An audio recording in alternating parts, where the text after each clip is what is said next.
کیا ہے، اللہ پاک نے میری رہنمائی کے لیے تجھے نازل کیا ہے۔ اے قرآن تو ہمارا مقتدا بن کر کے آیا ہے، اے قرآن تو ہمارا رہبر و رہنما ہے، اے قرآن تو ہمارا پیشوا ہے، اے قرآن تو ہماری رہبری کرنے والا ہے، اے قرآن تو ہماری رہنمائی کرنے والا ہے۔ یہ بتا، فیصلہ فرما کہ ہم اللہ کا ولی کسے مانے؟ رب کا کلام اعلان فرما رہا ہے، اے لوگوں اگر تم اللہ کا ولی ماننا چاہتے ہو، اگر اللہ کا ولی ڈھونڈ رہے ہو، تمہاری زندگی کے درمیان کوئی بندہ ایسا پہنچ جائے اپنے کرشموں کے ذریعے ہواؤں میں اڑنا شروع کر دے، ولایت کا دعویٰ کرے، تو فوراً اللہ کا ولی نہ مانو۔ آپ دیکھ رہے ہیں شفیق اللہ سوشل میڈیا کی اسلامی آواز۔ نئے نئے نعت، حمد، منقبت، تقریر کو سننے کے لیے شفیق اللہ سوشل میڈیا کو سبسکرائب کریں، بیل آئیکن کو دبانا نہ بھولیں۔ ہے کہ نہیں ہے؟ تقویٰ شعار ہے کہ نہیں ہے؟ پرہیزگار ہے کہ نہیں ہے؟ اے بندے، اس کو شریعت کے ترازو پہ تول، اگر وہ تقویٰ شعار نظر آئے، اگر اس کے اندر پرہیزگاری نظر آئے، تو قرآن فرماتا ہے اللہ کا ولی وہ ہوتا ہے جو متقی اور پرہیزگار ہوا کرتا ہے، جو صوم و صلاۃ کا پابند ہو، جو تقویٰ شعار ہو، جو پرہیزگار ہو۔ قرآن فرماتا ہے اسے تم اللہ کا ولی مان لو۔ واہ واہ واہ، نعرے تکبیر، نعرے رسالت، عرص مقدس۔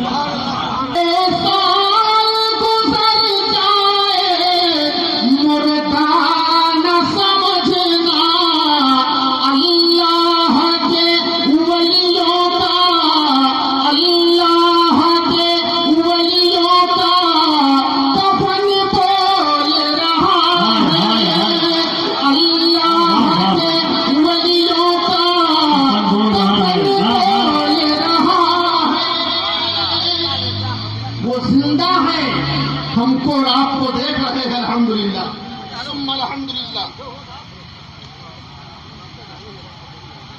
قرآن نے ہماری رہنمائی کی کہ اللہ کا ولی وہ ہوتا ہے جو تقویٰ شعار ہوتا ہے، اللہ کا ولی وہ ہوتا ہے جو پرہیزگار ہوتا ہے۔ لیکن افسوس کی بات یہ ہے ہماری قوم دین میں بھی پیچھے ہے، دنیا میں بھی پیچھے۔ اللہ وحدہ لا شریک نے ہماری ہدایت کے لیے قرآن نازل فرمایا، ھدی للناس، یہ آیت کریمہ ہے۔ قرآن ہمارا رہبر و رہنما بن کر کے آیا، لیکن ضروری تو یہ تھا کہ قرآن کی ہم تلاوت کرتے، قرآن کی اوراق میں ہم اپنی کامیابی کا راز ڈھونڈتے، لیکن ہماری قوم قرآن کی تلاوت نہ کر کے دین اور دنیا دونوں سے بہت پیچھے ہو چکی ہے، بہت دور جا چکی ہے۔ آپ کو معلوم نہیں ہے اسی دھرتی پر رہنے والی قوم پتہ نہیں کہاں کہاں پہنچ کر چاند پر کمندیں ڈال رہی ہے، وہ زمین کے نیچے سے خزانوں کو نکال کر عیش و عشرت کی زندگی گزار رہی ہے، لیکن یہ قوم مسلم دین میں بھی پیچھے ہے، دنیا میں بھی پیچھے ہے۔ اللہ نے قرآن کو ہمارا رہبر بنا کر کے بھیجا، اللہ نے قرآن کو ہماری ہدایت کے لیے نازل فرمایا۔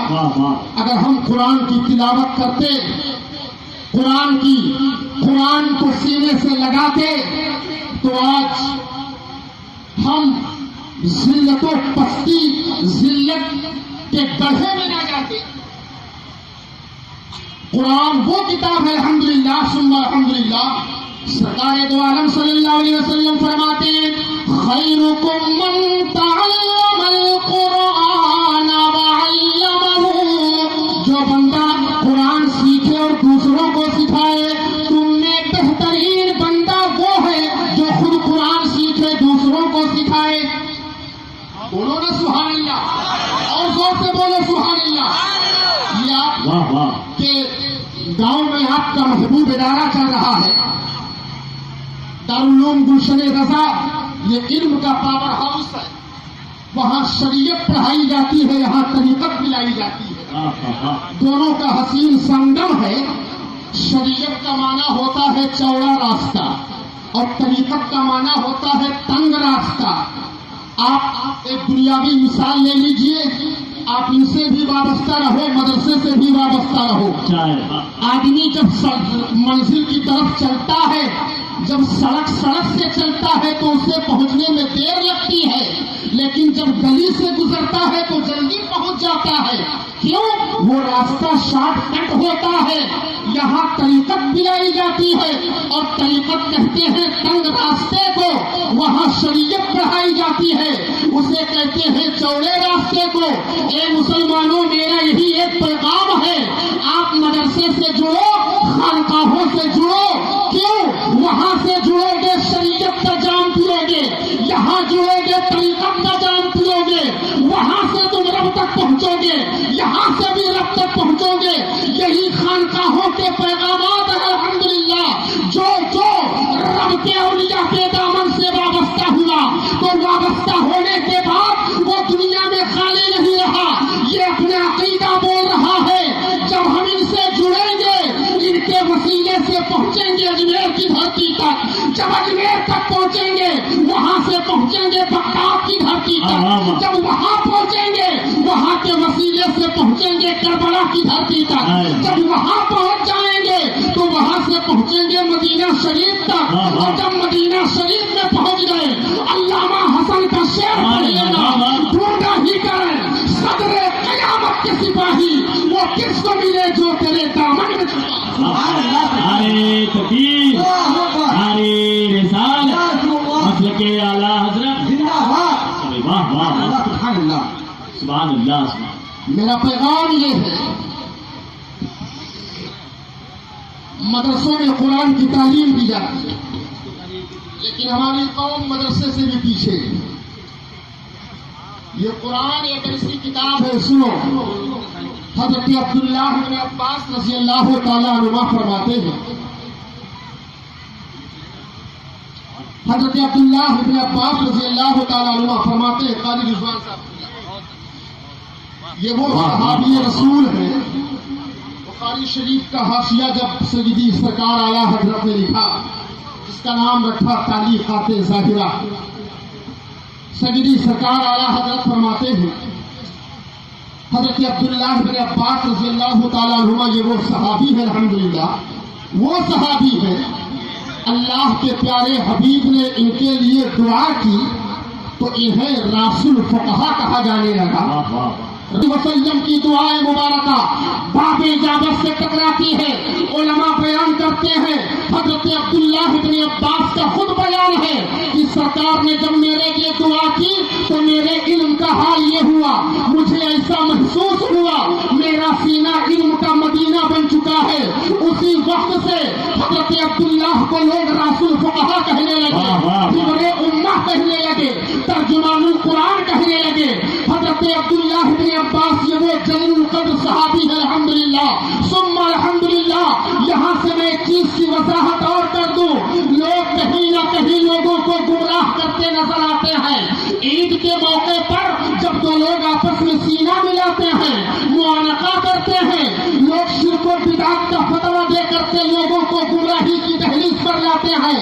اے مسلمانوں، یہ پیغام لے کر کے جاؤ، اگر اب کوئی اعتراض کرے کہ معانقہ کرنا شرک و بدعت ہے، انہیں جواب دے دینا یہ شرک و بدعت نہیں، معانقہ کرنا ایک نبی ایک صحابی کی سنت ہے۔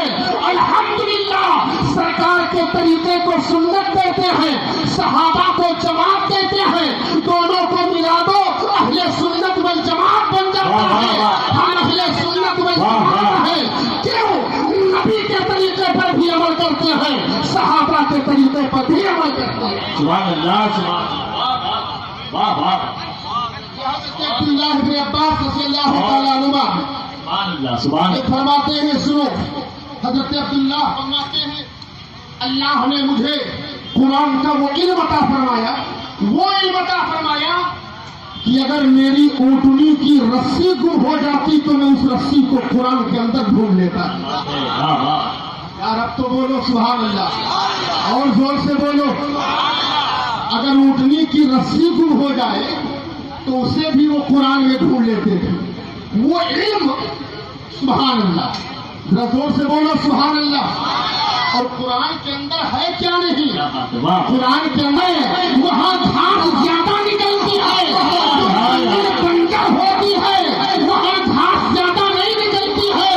قرآن میں تو لکھا ہوا ہے، لوگ حیران ہو گئے مولا علی کا علم دیکھ کر، الحمدللہ ثم الحمدللہ، اس چیز کی گواہی ہو گئی رب نے قرآن کے اندر کائنات کے ایک ایک ذرے کا نعرہ تکبیر، کے نام سے فاتحہ، لیکن فاتحہ کے لیے کوئی دن تاریخ مقرر نہیں، جب اللہ توفیق بخشے صبح شام فاتحہ دلاؤ، لیکن لوگ نہیں جانتے ہیں حضرت امام جعفر صادق کے نام کی وفات کی تاریخ 15 رجب، اور آج حضرت امیر معاویہ حضرت امام جعفر صادق یہ اہل بیت عظام میں سے آتے ہیں۔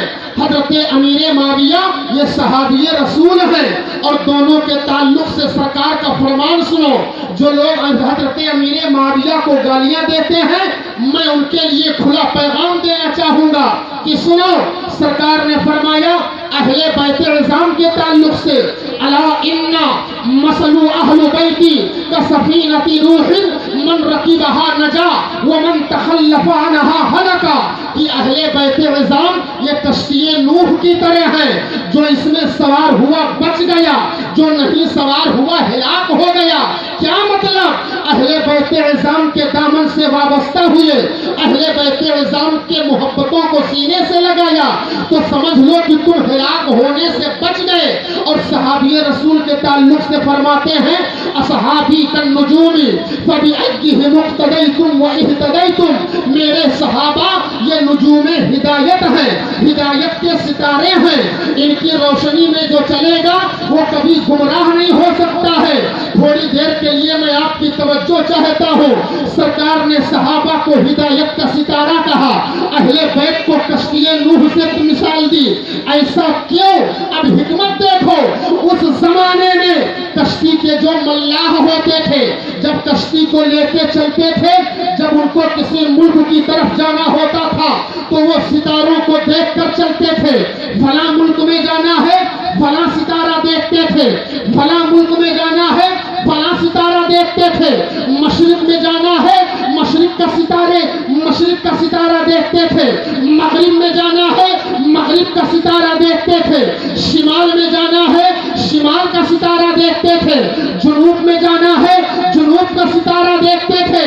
کیا مطلب؟ کہ وہ ملاح ستاروں کو دیکھ کر اپنی منزل طے کرتے تھے۔ سرکار نے فرمایا اگر صرف اہل بیت کو پکڑو گے، صحابہ کو چھوڑو گے تب بھی منزل تک نہیں پہنچ سکتے ہو، اگر صحابہ کو پکڑو گے اہل بیت کو چھوڑو گے تب بھی تم منزل تک نہیں پہنچ سکتے ہو۔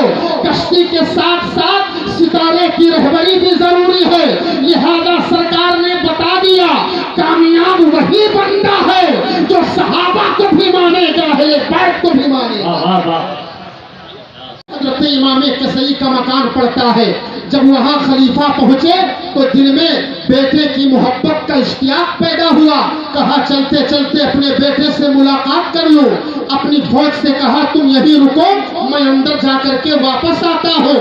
جب خلیفہ ہارون الرشید حضرت امام کسائی کے مکان کے اندر گئے تو کیا دیکھ رہے ہیں کہ خلیفہ کا بیٹا حضرت امام کسائی کے پیر کے اوپر اپنے ہاتھ سے پانی ڈال رہا ہے، حضرت امام کسائی وضو فرما رہے ہیں اور ان کا پیر دھل رہا ہے، ایک ہاتھ سے پانی ڈال رہا ہے۔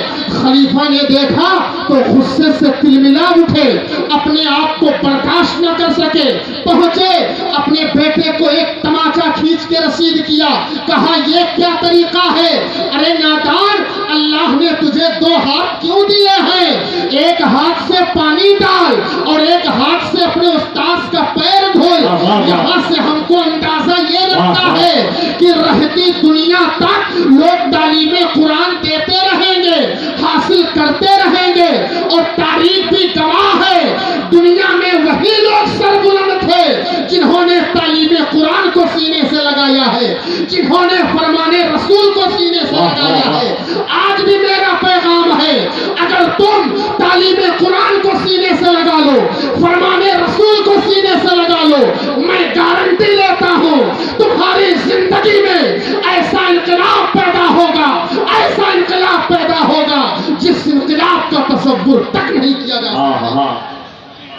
حضرات ابھی میرے بعد حضرت علامہ قاری ارشاد صاحب قبلہ کی تقریر ہونی ہے، پھر شیخ الادب مہمان خصوصی مفکر ملت غزالی دورہ حضرت علامہ مفتی کمال اختر صاحب قبلہ شیخ الادب و شیخ الحدیث دارالعلوم نور الحق چرا محمد فیض آباد، جن کی آمد ہو چکی ہے، تھوڑی دیر میں انشاءاللہ ممبر پر تشریف لانے والے ہیں. ان سے ملاقات کریں گے، ان کی مدلل تقریر سے ہم اور آپ انشاءاللہ اپنے قلوب کو منور و مجلہ کریں گے. زندگی نے وفا کیا تو پھر ملاقات ہوگی. السلام علیکم.